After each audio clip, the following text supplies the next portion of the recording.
नमस्कार दोस्तों, आपका बहुत बहुत स्वागत है मेरी बगिया में। आज मेरे पास एक सवाल आया और ये बहुत ज़रूरी है उनको बताना। तो चलिए आज मैं थोड़ी सी पहले हार्वेस्टिंग कर लूँ, फिर उनके सवाल का उत्तर दूँ। उन्होंने पूछा है कि सरसों कैसे मिट्टी में बोई जाती है और कब बोई जाती है, क्या बो दूँ? तो बिल्कुल उनको बोना चाहिए। बल्कि मैंने तो 1 महीना पहले बो दी थी। 2 बार मैं 2 क्यारियों से मैं हार्वेस्टिंग कर चुकी हूँ, ले चुकी हूँ और आज फिर मैं बोने जा रही हूँ। तो उनको दिखाऊंगी कैसी मिट्टी में क्या क्या डालना चाहिए और कैसे बोना चाहिए।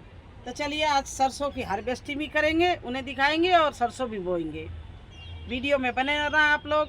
अगर मेरे वीडियो को आपने लाइक ना किया हो, मेरे चैनल में नए हैं तो लाइक ज़रूर कर दें, सब्सक्राइब कर दें और कमेंट ज़रूर लिखा करें, जिससे मेरे को बहुत अच्छा लगता है कि आप लोगों को मेरा वीडियो अच्छा लगता है या मैं ऐसे ही बोलती रहती हूँ, सिखाती रहती हूँ। अगर आपको कुछ भी मेरे वीडियो में अच्छा ही लगे तो ज़रूर कमेंट करें, और अगर अच्छा ना लगे तब भी आप कमेंट करें तो मुझे अपनी गलतियों को सुधारने का मौका मिलेगा, और अच्छा लिखेंगे तो मेरे हौसला अफजाई होगा।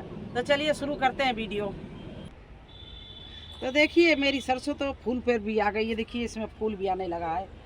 आप सोच सकते हो कि मेरी सरसों कितनी बढ़िया और कितने दिन से हमने पहले से बो रखी है। तो आप लोग जल्दी ही सरसों की बुआई करिए। आज मैं इसकी सब हार्वेस्टिंग कर रही हूँ, नहीं करूँगी तो ये फूल जाएगी और ख़राब हो जाएगी।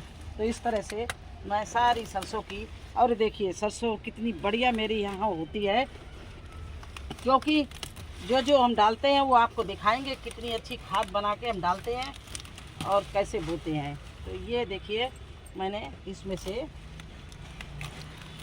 सारी सरसों निकाल ली है।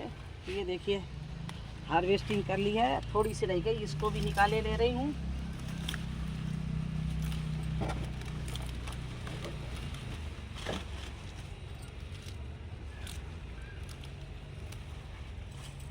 ये देखिए, अब देखिए ये सरसों इसकी, ये इस तरह से हम सरसों बोते हैं। और आपने पूछा है बो दें तो बिल्कुल तैयारी कर लीजिए और आज ही कल में बो दीजिए, या ज़्यादा लेट ना होने पाए। और एक बात ध्यान रखना, जिस गमले में आपकी मिट्टी ना तैयार हो आप सरसों उसमें भी बो सकती हो, क्योंकि सरसों एक ऐसी चीज़ है जिसको आप कहीं भी डाल दो। पानी के जिस एरिया में किसानों के पास पानी नहीं ज़्यादा पहुंच पाता, उस एरिया में सरसों ही वो छिड़क के आ जाते हैं। सरसों सबसे कम केयर मांगती है, बस एक बार वो निकल आए फिर आपसे कोई केयर नहीं मांगेगी। अगर आप पानी डालना भी भूल जाएं तब भी वो बनी रहेगी। तो सरसों बहुत कम केयर लेती है और कैसी भी भूमि में वो तैयार हो जाती है। तो आप लोग सरसों की बुआई ज़रूर करिए। देखिए इस तरह से अब इसकी, ये हमारी ज़्यादा मिट्टी तैयार नहीं थी, मैंने इसी समय इसको इसी साल इस टंकी को भरा था। इससे भरा था जो हमारे पास में बेल निकलती हैं उनसे भरा था, सूखे पत्ते जंगल से लाए तो उनसे भरा था। तो मैंने सोचा इसकी मिट्टी भी तैयार हो जाएगी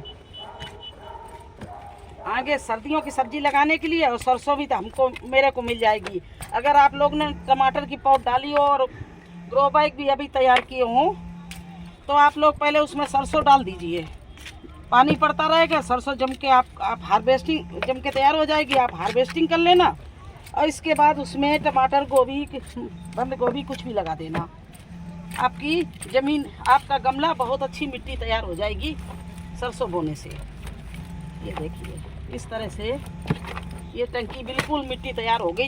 इधर हमारी सरसों तैयार हो गई और उधर इसकी मिट्टी भी। देखिए ये लकड़ी इतनी बड़ी बड़ी निकल रही है, इसके नीचे सारा हमने जंगल का और गार्डन का वेस्ट डाला हुआ है। तो ये देखिए सब गल गया है और ये मिट्टी बिल्कुल तैयार हो गई।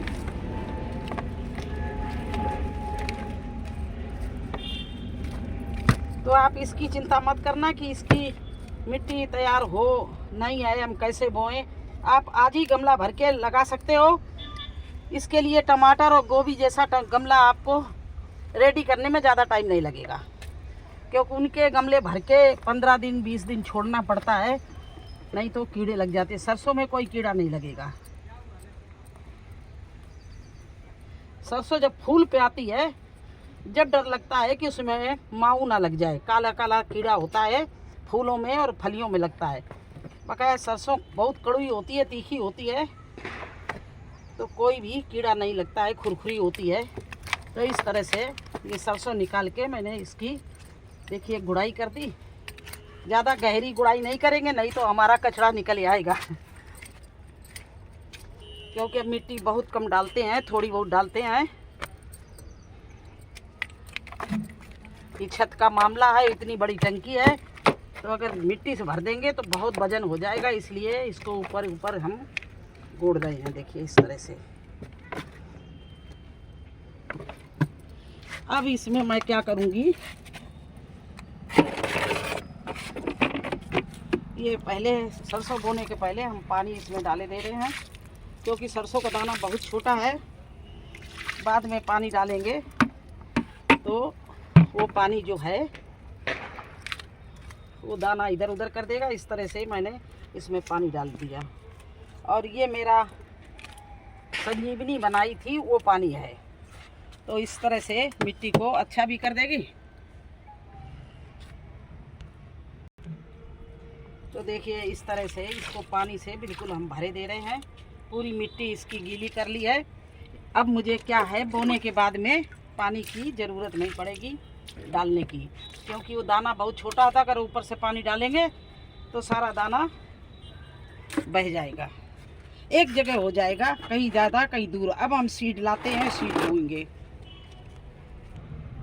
अब देखिए सीड भी दो तरह का होता है, एक काली सरसों होती है और एक ये पीली राई होती है। तो आज मैं पीली वाली बोऊंगी, ये चिकनी होती है। ये हमारे यहाँ बहुत इसको पसंद करते हैं सभी लोग, ये ज़्यादा टेस्टी बनती है।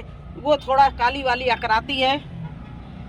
तो आज हम ये बोएंगे, तो इसको मैं इस तरह से देखिए पूरे में छिटका के इस तरह से। और आप लोग अगर बोना ना आता हो तो स्टार्टिंग हो छितराक ना बो पाते हो तो आप लोग इसमें थोड़ा सा मिट्टी मिला लेना और मिट्टी मिला के बो देना। अब देखिए ये दानों को इस तरह से मैंने बो दिया। अब ये हमारे पास में मिट्टी, गोबर और हमने वो ट्राइकोडर्मा का जो बनाया था सब मिला के ये रखा है। इसको हम ऊपर से इस तरह से डाले दे रहे हैं। इस सरसों को बिल्कुल ढक रहे हैं।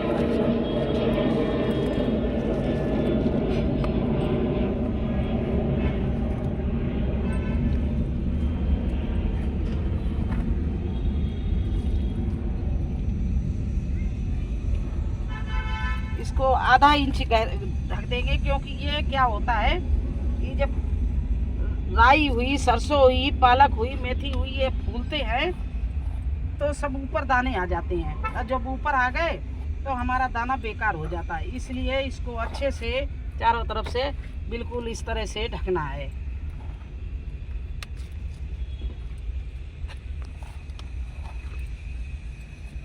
देखिए सब दाना चारों तरफ मैंने इसको अच्छे से ढक दिया है।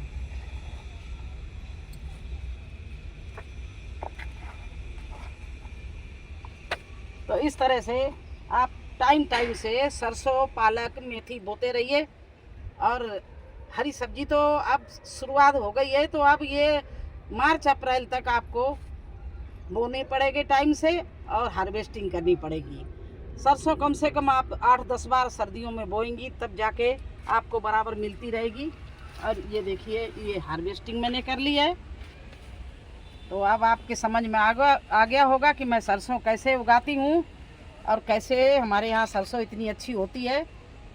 और मैंने बोने से लेके हार्वेस्टिंग तक पूरा सरसों को वीडियो आपको बना के दिखा दिया। अब तो आपकी समझ में आ गया होगा। और अच्छा लगे तो लाइक और सब्सक्राइब कर देना। फिर मिलते हैं नए वीडियो में नई जानकारी के साथ। तब तक के लिए मुझे आज्ञा दीजिए। धन्यवाद।